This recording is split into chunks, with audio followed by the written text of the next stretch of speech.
दोस्तों नमस्कार। भिवानी के लोग कार्यक्रम में आपका स्वागत अभिनंदन है। आज हम भिवानी जिले के एक छोटे से गांव बापोड़ा की बात करेंगे। ये बापोड़ा वो गांव है जिसने भारत को सेनापति दिया, जर्नल दिया, भारत को बड़े बड़े उद्योगपति दिए, भारत को अनेक योद्धा और सैनिक दिए। वहीं भारत की भूमि को एक ऐसा सामाजिक कार्यकर्ता दिया जिसने जय हिंद मंच के नाम से एक बहुत बड़े संगठन का निर्माण किया। बापोड़ा की धरती से निकलकर भिवानी के कॉलेज में जिन्होंने शिक्षा दीक्षा प्राप्त की, ऐसी एक शख्सियत आज भिवानी के लोग कार्यक्रम में मैं आपके बीच लेकर आया हूं, जिनको सुरेश शर्मा के नाम से हम लोग जानते हैं। सुरेश जी नमस्कार। नमस्कार राजेश जी और भिवानी परिवार के सभी लोग और सभी मेरे भाई सबको राम राम, जय हिंद। सुरेश जी, आप बापोड़ा गांव में आपकी प्राइमरी एजुकेशन हुई, फिर आप भिवानी वेस्ट कॉलेज से आपने ग्रेजुएशन किया और एक साधारण से परिवार में जन्म लेकर और आज आपकी चर्चा देश के जो बड़े बड़े पद्म श्री, पद्म भूषण, देश के सेनापति, उनके साथ आपको देखता हूँ और आपने एक अपने गांव का और अपने ज़िले का और अपने प्रांत का नाम बहुत आगे तक पहुंचाने का काम किया है सुरेश जी आपने। मैं जानना चाहता हूं कि आपका लालन पालन, शिक्षा दीक्षा, अपने गांव के बारे में, अपने परिवार के बारे में, अपने रिश्तों के बारे में थोड़ा सा भिवानी परिवार के लोगों को बताएं आप। मैं एक बिल्कुल साधारण मजदूर और किसान परिवार का बेटा हूं। मेरे पिताजी बापोड़ा गांव में बिल्कुल एक साधारण से किसान, जिनके पास थोड़ी सी ज़मीन और वो भी कम पानी की। इसलिए बारिश अच्छी हुई तो वो किसान, और अगर बारिश नहीं हुई तो वो बिड़ला के द्वारा भिवानी में जो मील लगाई गई थी उस मील के मज़दूर। तो मैं ऐसे एक किसान और मज़दूर का बेटा गांव में रहा, गांव में पला और गांव में बड़ा हुआ। भिवानी में एक विद्यार्थी नेता के रूप में आपकी पहचान बनी। आप जब पढ़ते थे तब भी आप स्टूडेंट्स को लेकर नेतृत्व करते थे, आंदोलन उस समय से आपका स्वभाव रहा है विद्यार्थी जीवन से। विद्यार्थी जीवन के कुछ अनुभव भिवानी के, बापोड़ा के आप हमारे साथ शेयर करेंगे तो अच्छा लगेगा। जी हाँ राजेश जी, 1985 में जब मैं एक साधारण छात्र था, मुझे नहीं मालूम था कि छात्र राजनीति क्या होती है जी। उस समय हिंदुस्तान का सबसे खूबसूरत सूबा पंजाब जी, पाकिस्तान द्वारा एक षड्यंत्र के तहत खालिस्तान नाम के एक मूवमेंट से उस सूबे को हिंदुस्तान से अलग करने की एक साजिश चल रही थी। हम जब सुबह कॉलेज में जाते, अखबार में पढ़ते कि पंजाब के फला हिस्से में एक हरियाणा रोडवेज की बस रोक ली गई और उस बस में से कुछ यात्रियों को अलग करके ये कह करके गोली से उड़ा दिया कि ये हिंदू हैं, और कुछ व्यक्तियों को ये कह करके छोड़ दिया कि ये सिख हैं। हम छात्र थे, इस बात को ज़्यादा कभी जानते नहीं थे, कभी समझते नहीं थे कि जाति क्या होती है, धर्म क्या होता है। हम तो सिर्फ इंसानियत, मानवता और पढ़ाई लिखाई तक सीमित थे। जब इस तरह की क्रमवार कई घटनाएं हुई तो उससे व्यथित होकर के हमने अपने साथी छात्रों को एकत्रित किया और साथी छात्रों को एकत्रित करके कहा कि हम छात्र सबसे ज़्यादा जागरूक होने चाहिए। हमें अगर समाज के एक हिस्से में धर्म को लेकर के ऐसा जहर और ऐसे जहर का बीज बोया जा रहा है जो हिंदुस्तान के टुकड़े टुकड़े करने पर आमदा है, हम इसका विरोध करेंगे। हमने 5, 10, 15, 20 इस तरीके से अपने छात्रों की संख्या बढ़ा करके सैकड़ों में छात्रों को एकत्रित किया और भिवानी वेस्ट कॉलेज में हमारी एक मैगजीन निकलती थी, आज भी निकलती है, भवानी नाम से। मैंने 10+1 यानी कि 11वीं के छात्र की हैसियत से उसमें एक लेख लिखा जिसका नाम था खालिस्तान। मैंने उसमें अपने विचार लिखे, अपने मन जो मेरा कह रहा था वो लिखा और छात्रों को संबोधन किया। इस तरीके से छोटे छोटे जो और न्यूज़पेपर और अखबार थे उनमें भी लिखा और ऐसे करके दूसरे कॉलेज से भी कुछ छात्र एकत्रित किए और ऐसे छात्रों का समूह बना करके खालिस्तान की मांग का विरोध करने के लिए मैंने पहला मार्च वेस्ट कॉलेज भिवानी से शुरू करके अमृतसर तक किया। अरे वाह! ये मेरा पहला सामाजिक जीवन में प्रवेश था।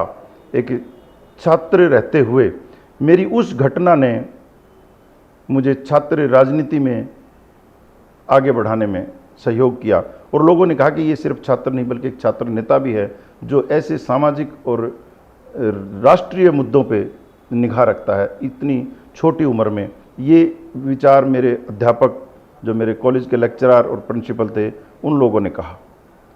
प्रथम उन लोगों ने मना किया कि पंजाब जैसे अशांत क्षेत्र में छात्रों के साथ ऐसे मार्च करना और इस तरीके से जाना ठीक नहीं है।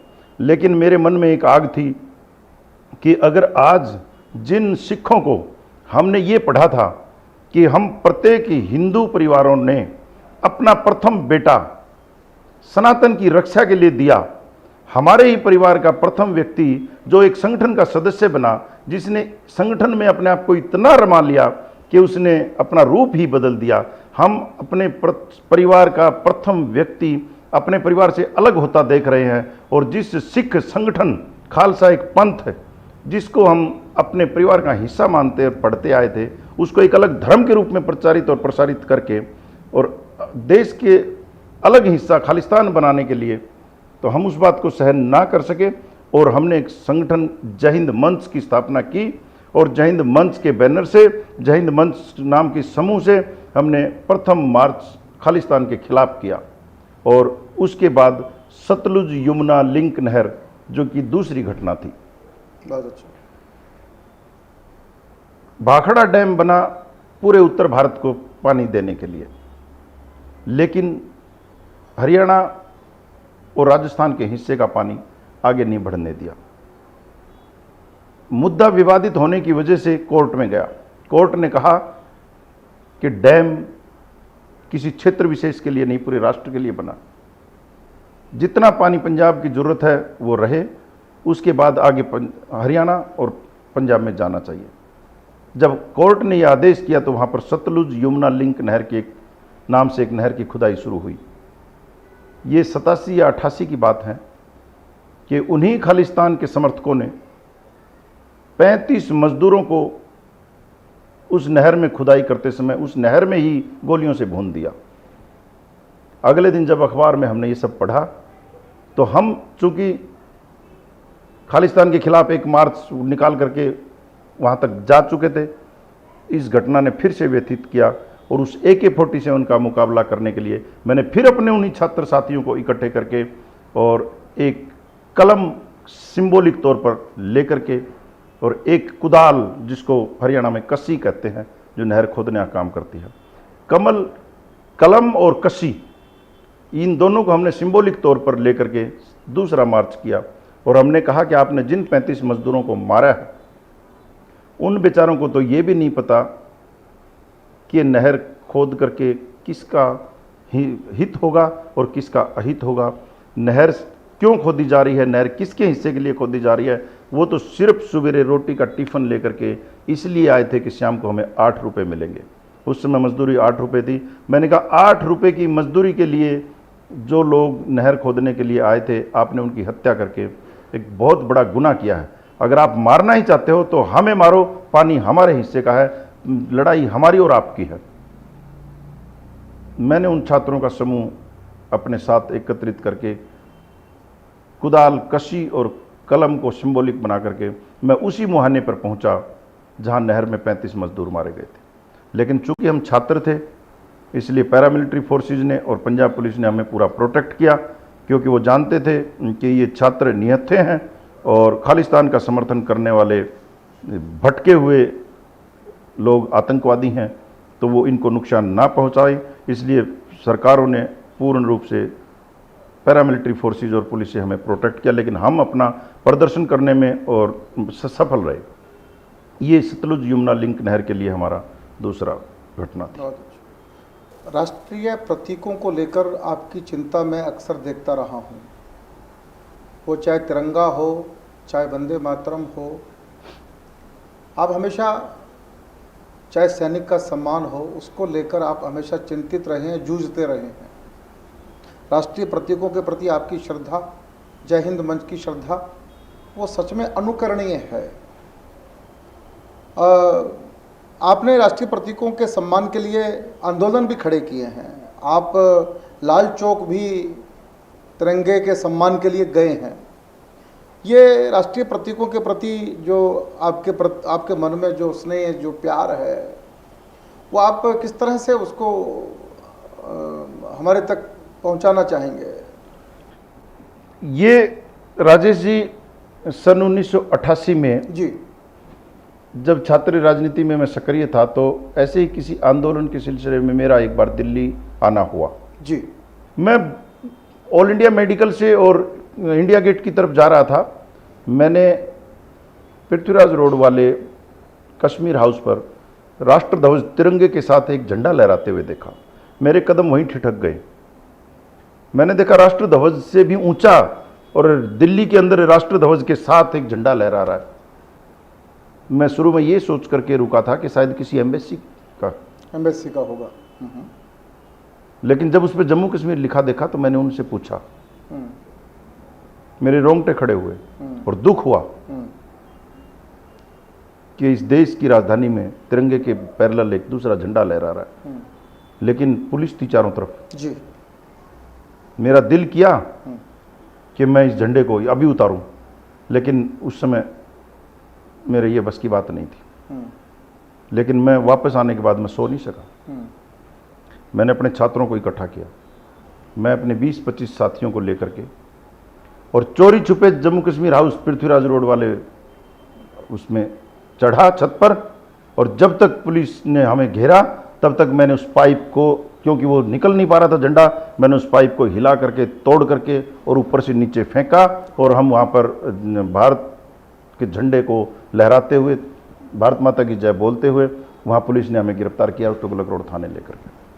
लेकिन इस घटना ने मन में एक विचार पनपाया कि जहाँ तिरंगा लहराना चाहिए वहाँ तिरंगा लहरा नहीं रहा, और जहाँ तिरंगे के बराबर कोई झंडा नहीं होना चाहिए वहाँ झंडा है। उस दिन हमें पता लगा कि ये कश्मीर में लाल चौक पर कोई तिरंगा नहीं फहरा सकता। मैंने फिर से छात्रों को एकत्रित किया, और 1989 में फारूक अब्दुल्ला की सरकार के समय दादरी कॉलेज से, भिवानी कॉलेज से, 4-5 शहरों से मैंने छात्र इकट्ठे किए, और मेरा ये तीसरा या चौथा मार्च था जो मैं जम्मू कश्मीर के लाल चौक पर 1989 में पहली बार राष्ट्र ध्वज तिरंगा फहराया।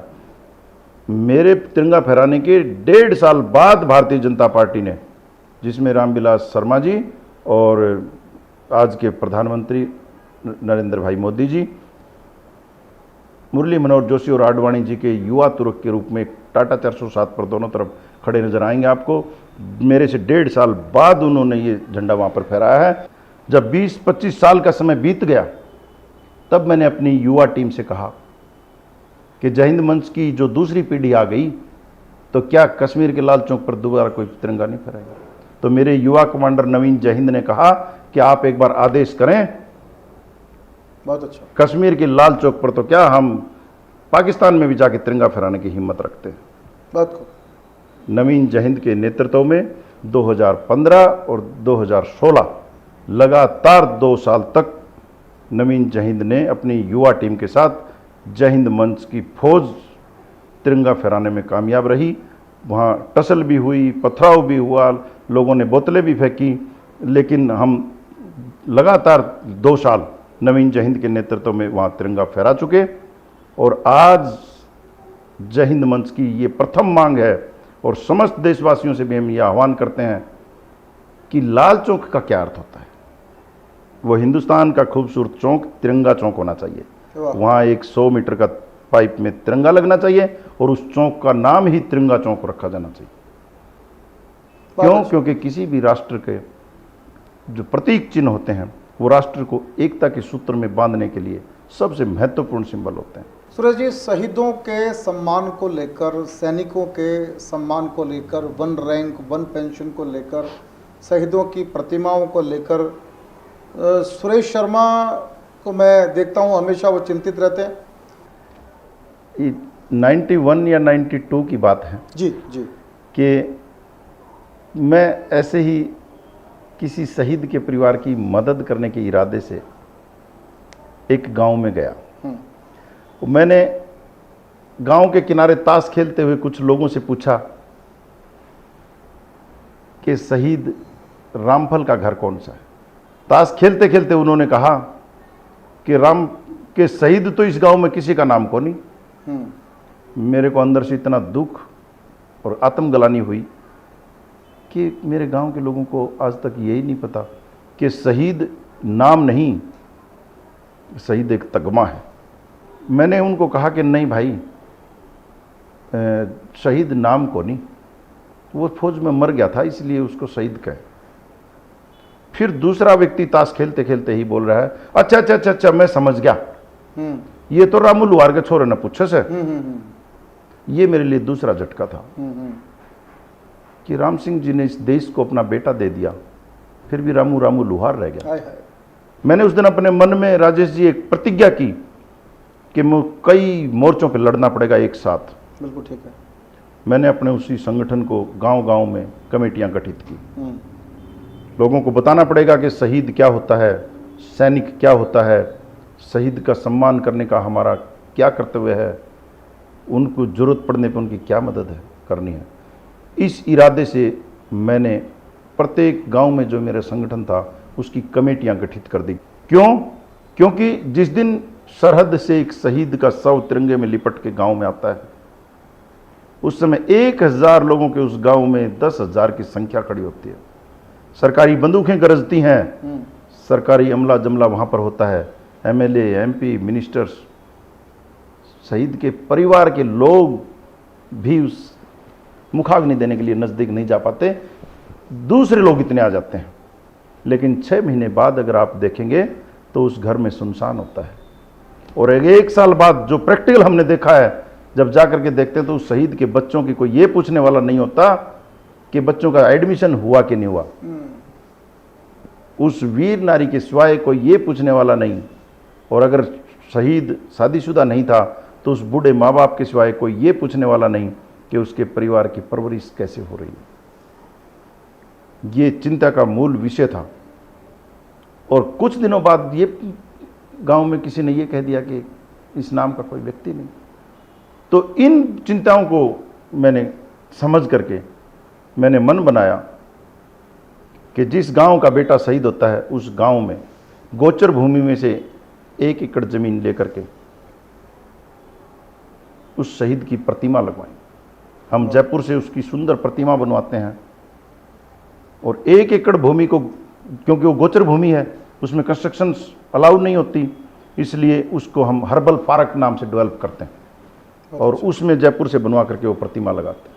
उसमें उस शहीद की डिटेल लिखते हैं और उसके साथ एक छोटा सा कमरा बना करके उसको म्यूजियम के तौर पर उस शहीद की उस समय की पहनी हुई जूते, वर्दी, बेल्ट और जिस तिरंगे में शरीर लिपट करके आता है उसको म्यूजियम के तौर पर बनाते हैं, ताकि आने वाली पीढ़ी, आने वाले भविष्य उस शहीद के बारे में जानकारी रख सके और उससे प्रेरणा लेकर के दूसरे लोग सेना में जाने के लिए लालायित हों। और उस शहीद के जन्मदिन पर और शहादत दिवस पर हम 2 भव्य कार्यक्रम करते हैं। आप भिवानी और बापोड़ा से आपका आज भी रिश्ता है, आपकी कर्म भूमि भिवानी जिला है, आप दिल्ली में भी आपने कर्म भूमि जन्म बना रखा है, दिल्ली में भी। तो क्या ये सामाजिक विषयों के साथ में भिवानी जिले के विकास की चिंता, भिवानी जिले में रोजगार की चिंता, भिवानी जिले के कल्याण के लिए भी क्या जय हिंद मंच ने कोई मुहिम चलाई है क्या? चूंकि जय हिंद मंच एक राष्ट्रवादी संगठन है, जी, जय हिंद मंच ने अपने संविधान की प्रथम लाइन लिखी है, जाति धर्म और क्षेत्र से ऊपर उठ करके सिर्फ राष्ट्र की चिंता करेगा। बहुत अच्छा जी। लेकिन क्योंकि जिस जन्मभूमि पर व्यक्ति का जन्म होता है उससे लगाव तो रहता है जी, इसलिए आपने, चूंकि आप एंकर हैं, इसलिए मैं आपके सामने आपकी सारी बातें नहीं कहना चाहता था, लेकिन विषय आया है तो इसलिए कहनी आवश्यक है।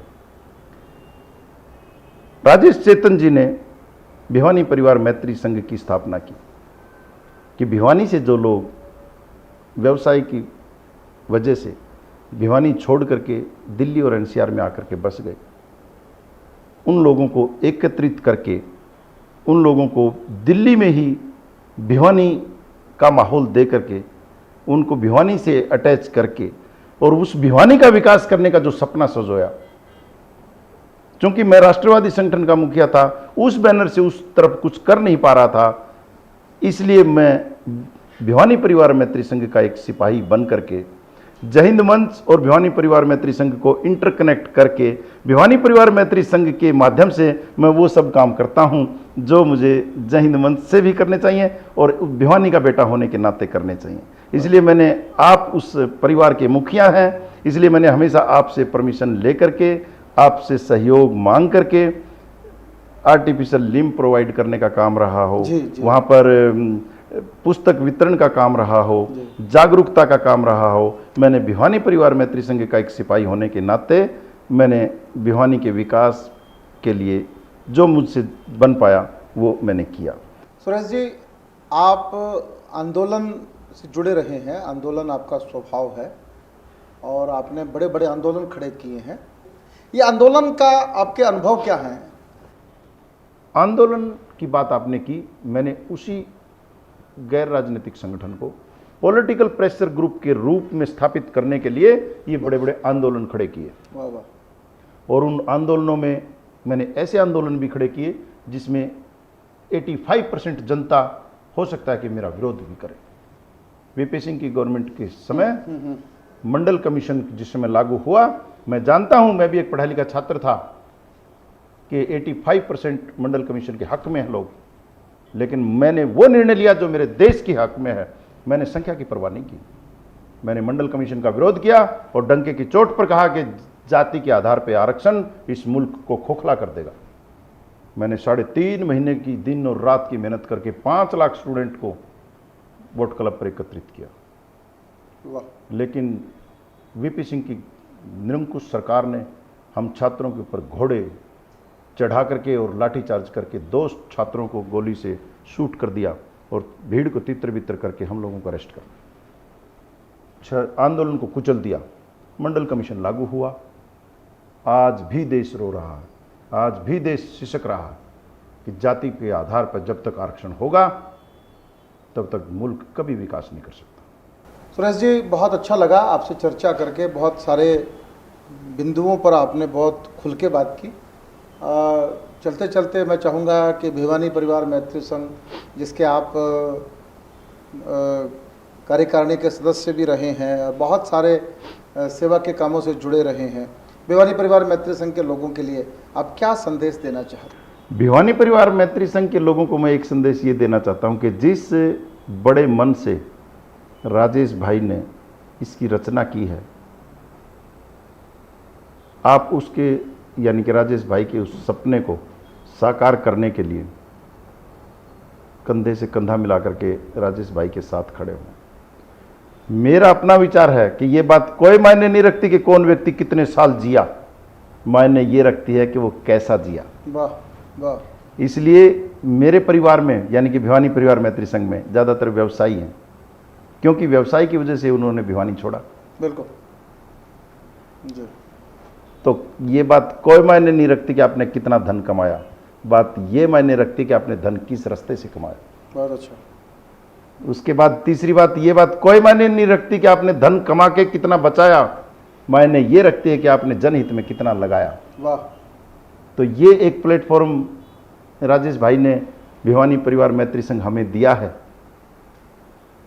कि जिस धन की वजह से और जिन कमियों की वजह से आपका गांव और आपका शहर छूटा था, और लोगों का वो गांव और वो शहर ना छूटे, इसलिए अपने धन का 10% भिवानी परिवार मैत्री संघ पर लगा दें। भिवानी वहीं बसता रह जाएगा, अदरवाइज वो गांव उठ उठ के शहरों की तरफ आ जाएंगे और ये शहर अव्यवस्थित होकर के कोलैप्स कर जाएंगे। सच में एक बड़ा व्यक्तित्व है सुरेश शर्मा जी का। एक छोटे से साक्षात्कार में सारी बातें संभव नहीं है।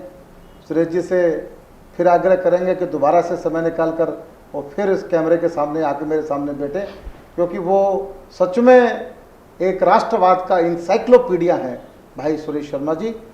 और मैं इस कार्यक्रम को यहाँ विराम नहीं दे रहा हूँ। भिवानी के लोग कार्यक्रम हर सप्ताह सोमवार को हर एक नई शख्सियत के साथ मैं आपके बीच आता रहूँगा, आपसे मिलता रहूँगा। अब चलता हूँ, अगले सप्ताह फिर मिलेंगे किसी अन्य व्यक्तित्व के साथ भिवानी परिवार मैत्री संघ के भिवानी के लोग कार्यक्रम में। आप सब ने इस कार्यक्रम को देखा, बहुत बहुत धन्यवाद। सुरेश जी, आपका भी बहुत बहुत धन्यवाद। नमस्कार। धन्यवाद।